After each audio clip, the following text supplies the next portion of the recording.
आज 22 जनवरी 2021 की बेहद बड़ी खबर और मुख्य समाचार दोस्तों आपके लिए लेकर आए हैं। आगे जानेंगे एक एक करके सभी बड़ी खबरें। वहीं दोस्तों, अगर आप पहली बार हमारे YouTube चैनल पर आए हैं तो हमारे चैनल को सब्सक्राइब करके पास ही बने बेल के आइकन को दबाना मत भूलिएगा। तो दोस्तों, पहली बड़ी खबर आपको बताते चलें।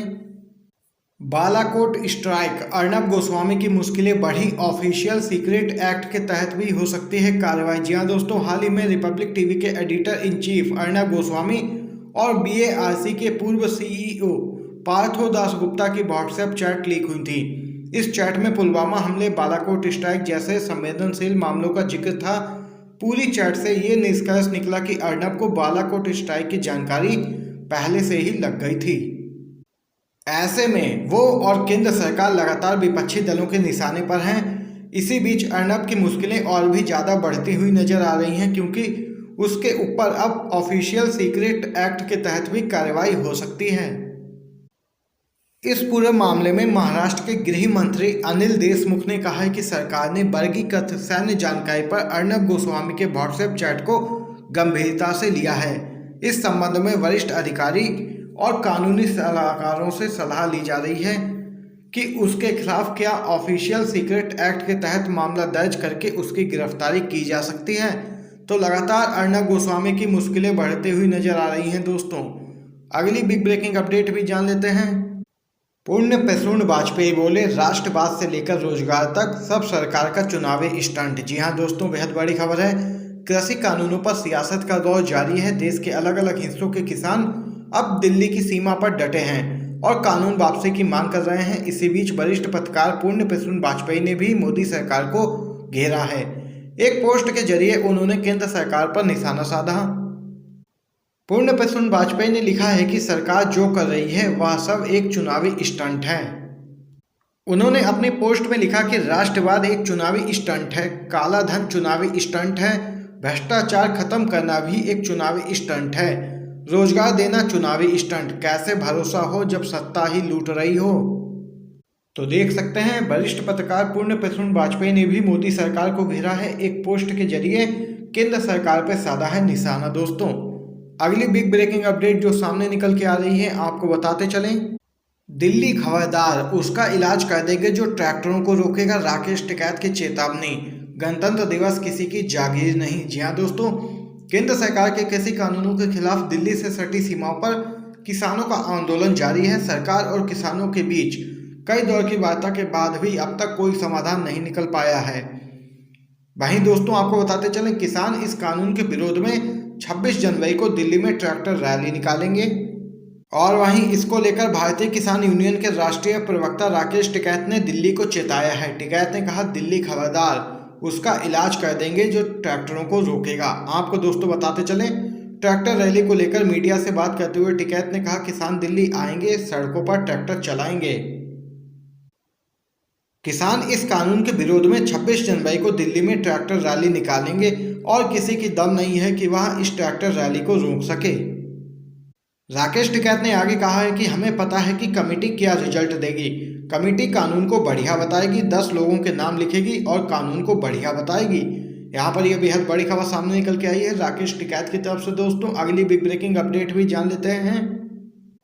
किसान आंदोलन की कवरेज करने पहुंचे इंडिया टीवी के रिपोर्टर को किसानों ने भगाया, गोदी मीडिया मुर्दाबाद के लगाए नारे। जी हाँ दोस्तों, मोदी सरकार के 3 नए कानूनों के खिलाफ दिल्ली के अलग अलग बॉर्डर पर पिछले 56 दिनों से ज़्यादा के समय से किसान लगातार प्रदर्शन कर रहे हैं। किसान कृषि कानूनों को वापस लेने की मांग पर डटे हैं, तो वहीं सरकार भी नरम पड़ती नहीं दिखाई दे रही है।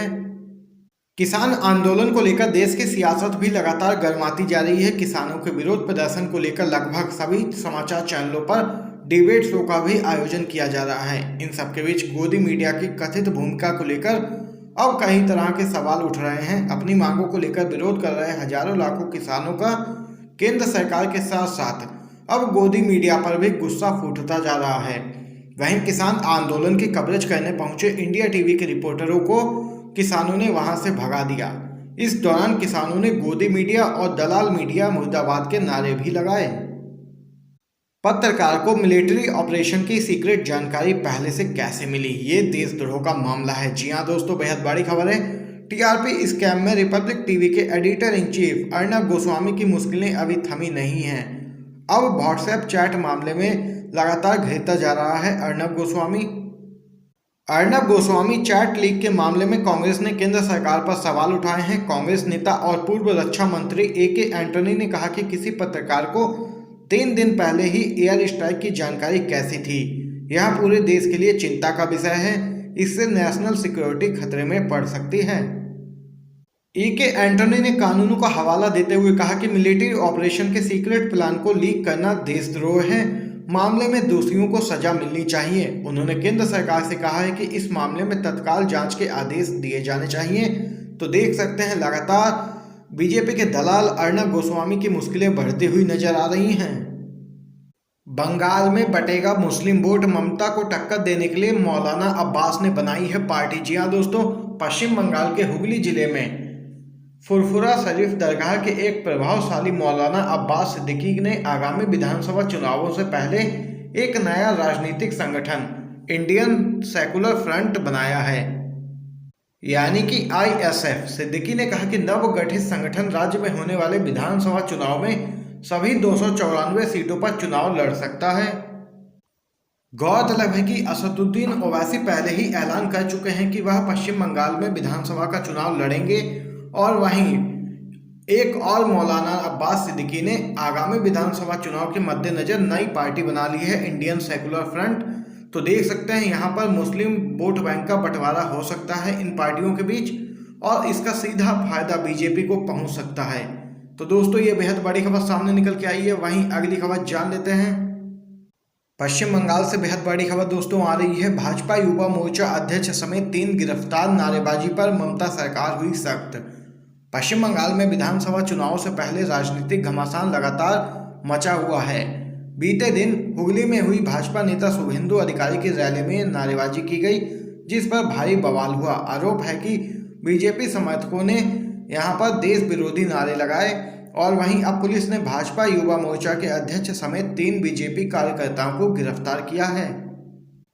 हुगली में बीजेपी कार्यकर्ताओं की नारेबाजी का मसला तब सामने आया जब एक दिन पहले ही बीजेपी की ओर से TMC कार्यकर्ताओं पर ऐसा आरोप लगाया गया था। दरअसल सोशल मीडिया पर एक वीडियो वायरल हुआ था, जिसे लेकर भाजपा ने दावा किया कि TMC समर्थक गोली मारो का नारा लगा रहे हैं और वहीं अब देख सकते हैं बीजेपी कार्यकर्ता खुद इसमें शामिल पाए गए हैं और पुलिस ने किया है उन्हें गिरफ्तार। इससे पहले भी इस नारे पर काफ़ी विवाद हो चुका है पश्चिम बंगाल में।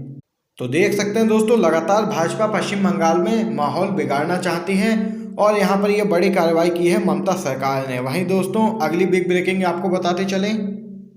अखिलेश यादव का ऐलान, किसानों के समर्थन में गणतंत्र दिवस पर हर जिले में समाजवादी पार्टी निकालेगी ट्रैक्टर रैली। जी हाँ दोस्तों, किसानों के आंदोलन के समर्थन में समाजवादी पार्टी अब हर जिले में गणतंत्र दिवस पर राष्ट्रीय ध्वज लगाकर ट्रैक्टर रैली निकालेगी। तहसील स्तर पर इसका आयोजन किया जाएगा। जी हाँ दोस्तों, उत्तर प्रदेश से सपा पार्टी के अध्यक्ष अखिलेश यादव ने किसान आंदोलन के समर्थन में पार्टी नेताओं व कार्यकर्ताओं को ट्रैक्टर रैली के संबंध में निर्देश दिए। अखिलेश यादव ने कहा कि किसान अपनी न्याय संगत मांगों को लेकर लगातार शांतिपूर्ण तरीके से धरना प्रदर्शन कर रहे हैं। उनका अहिंसात्मक आंदोलन ऐतिहासिक बन गया है। गणतंत्र दिवस राष्ट्रीय पर्व है, अन्नदाता सम्मान का पात्र है, उसको अपमानित नहीं किया जाना चाहिए। किसानों की मांगों की उपेक्षा नहीं होनी चाहिए, उनकी मांगों को मानने से राष्ट्र का गौरव बढ़ेगा। तो देख सकते हैं अखिलेश ने कहा कि समाजवादी पार्टी आंदोलनकारी किसानों की मांगों का पूरा समर्थन करती है और किसानों के समर्थन में किसान यात्रा और घेरा कार्यक्रम चलाया जाएगा। दोस्तों, आज की सभी बड़ी खबरें आप लोगों ने जानी हैं इस वीडियो में। अगर आपको वीडियो पसंद आया हो तो लाइक कीजिएगा, चैनल को सब्सक्राइब करके बेल के आइकन को दबाना मत भूलिएगा। आप सभी का बहुत बहुत धन्यवाद।